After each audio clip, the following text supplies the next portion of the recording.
Hi Taurus, welcome to Higher Source Tarot for your weekly tarot check. This is for the week of April 18th through April 25th for all Taurus. Sun, Moon, Rising, and Venus. If you are new to the channel, welcome to you. I post new readings every Friday, then again on Monday. So if a reading doesn't resonate, you can check back in a couple of days.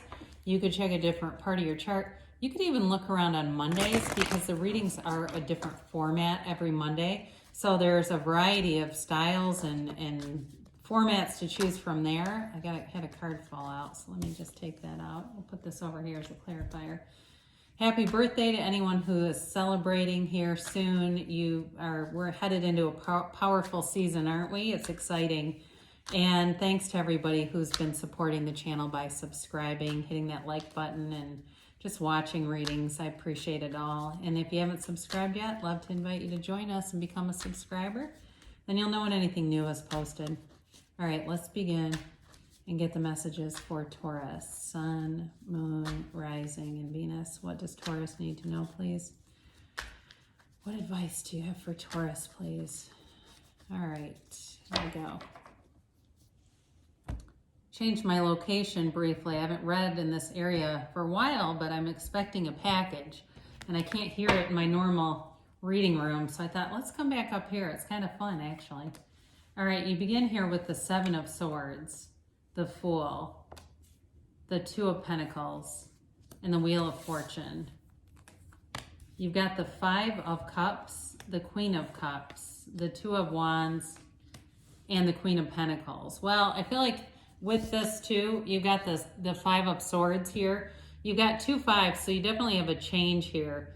I do feel like it's about walking away from something petty. You've got new opportunities here. There's a transition for sure. And you've got nice aspects with the Queen of Pentacles for money. I do like to see that.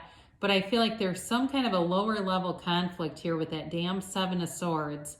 And it does bring some disappointment, but I don't feel like it's major. I mean, overall, the reading in general is all about success moving forward, financial stability, and really kind of an enthusiastic new energy. But with the Five of Swords being here too, I feel like they're trying to tell you don't have to attend every fight you're invited to. And part of this is just keeping things in perspective with whoever this is, if it's somebody at work, or just maybe even a petty relative who likes to do little things. I'm getting for somebody here, it's almost like being excluded from something with that Seven of Swords. It's like there's somebody here who likes to do things like they invite people out to lunch or a drink or whatever, and they don't include you. And it like is an awkward moment where you realize you weren't invited there. But I feel like this energy, for some reason, you do not mix with this person, but I feel like overall you're better off without them. And again, that might only be for a few of you here, but I do feel like they're just trying to give you a word of caution.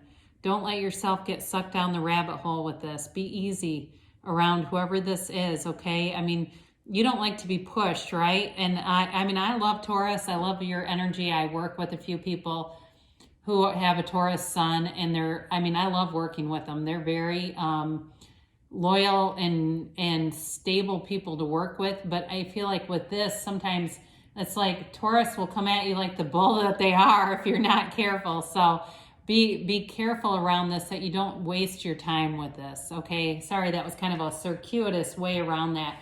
But I do feel like with that Five of Cups here, it does give you there's some feeling of feeling left out of something to me here. So anyway, the Fool shows up, and we love the Fool energy because the Fool, this is the other thing with this where I keep feeling like they are cautioning you a little bit.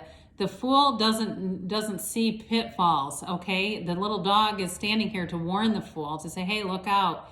So I do feel like it's minor, but I can't stop saying that because for somebody here, there's something minor. You just have to be careful. But overall, I love the energy of the Fool for you in this reading because it's like you're beginning your season with this huge enthusiastic breath of fresh air. There's a brand new beginning here for you. And some of you, it's leaving that other energy behind. It's moving away from it. This is a card of trust, enthusiasm, new beginnings. It's a wonderful, brand new, clean slate. It's moving forward. For some of you, you're going to have a change at work.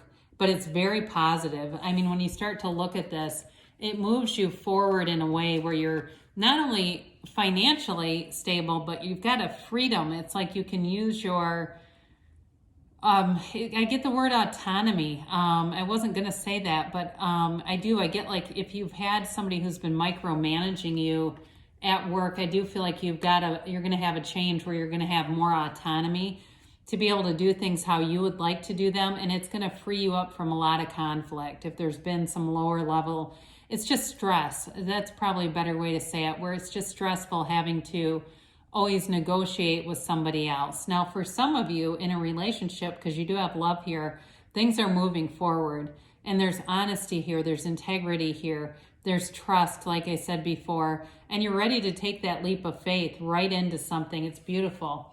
So allow yourself to be moved forward away from the beginning of this energy over here.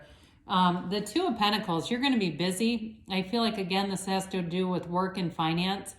It keeps you busy. It keeps you moving. But it's, you know, the Two of Pentacles is not terribly stressed out. It's just juggling a lot of responsibilities.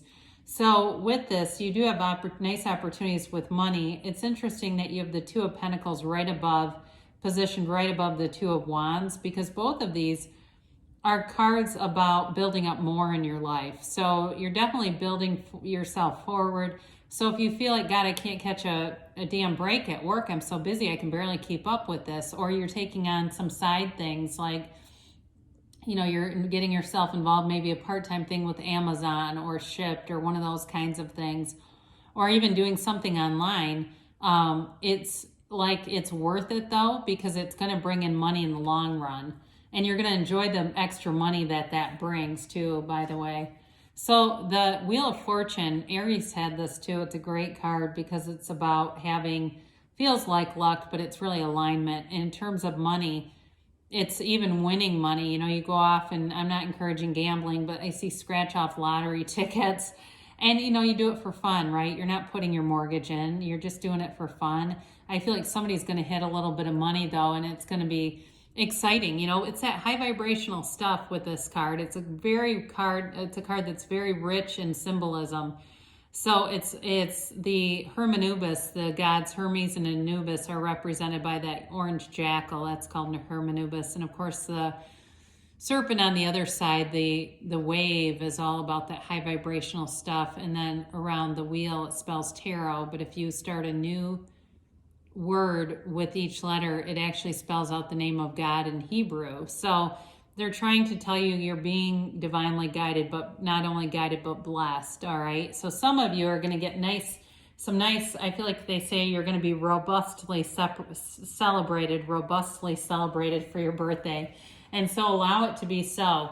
So with this Five of Cups, there is a little bit of disappointment here, but, you know, turn away from it, right? We don't have to stay there. You don't have to stay there any longer than you decide to.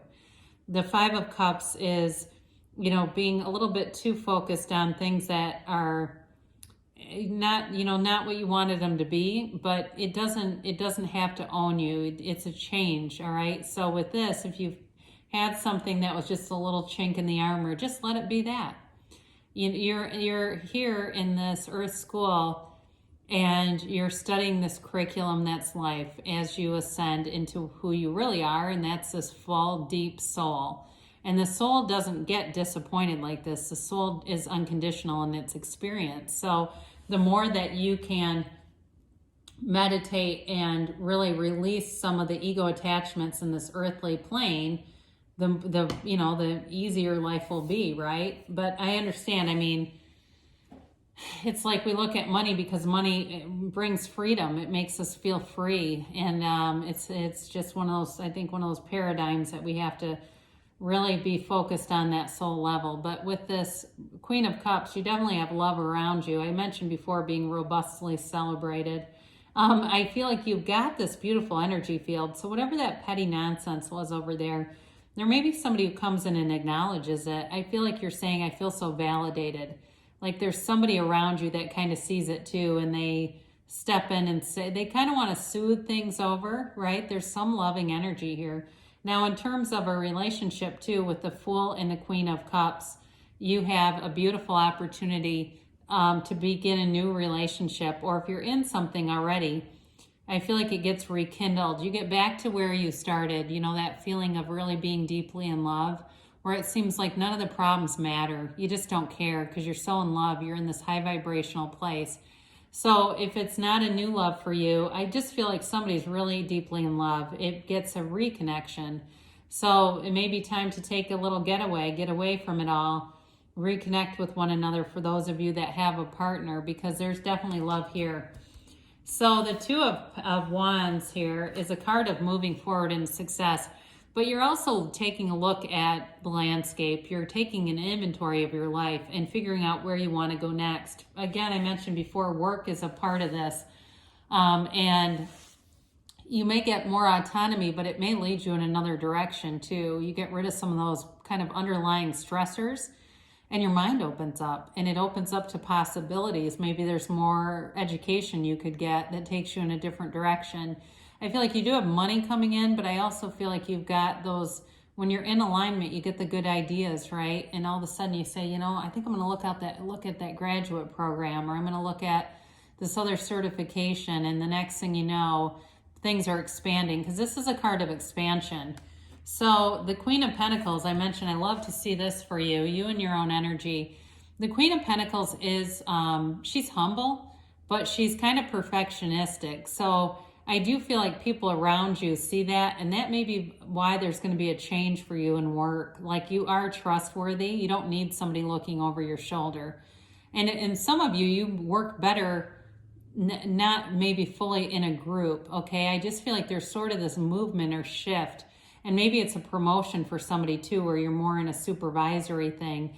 But with the Queen of Pentacles, you're bringing in new opportunities for money all over the place. There's abundance here. It's also about having a very stable, happy home, a home that you love. So I feel like you've got nice elements here, but there is a change coming. There's a transition on the horizon. You know, the Fool is infinite potential, and it is a card that signals a transition. So be aware of that, because there's definitely a change coming, but it's always for the better when the Fool is here. And it brings this renewal. You've got this renewed energy field coming in. So let's see about a timeline here for Taurus. And a yes, no, maybe. All right, you have here, the situation will improve. So I feel it too. It's kind of interesting how those two are right on top of each other.